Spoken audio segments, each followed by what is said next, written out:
అందరికీ నమస్కారం అండి. Welcome to శ్రీస్ natural world.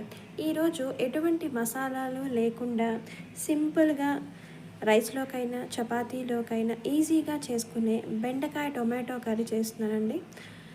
ముందుగా దీనికి బెండకాయని శుభ్రంగా కడిగి ముక్కలుగా తరిగి కాసేపు ఆరబెట్టుకోవాలి.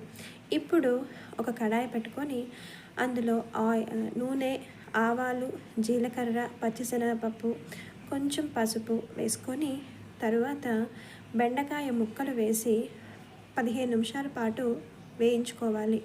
ఇప్పుడు రెండు తరిగిన టొమాటోలు ముక్కలుగా వేసి బాగా కలిపి మూత పెట్టాలి. చివరగా ఒక హాఫ్ టీ స్పూన్ ఉప్పు, హాఫ్ టీ స్పూన్ కారము వేసుకొని కాసేపు మూత పెట్టాలి. 5 మినిట్స్ తర్వాత టీ స్పూన్ ధనియాల పొడి, హాఫ్ టీ స్పూన్ జీలకర్ర పొడి వేసి బాగా కలిపి మూత పెట్టాలి.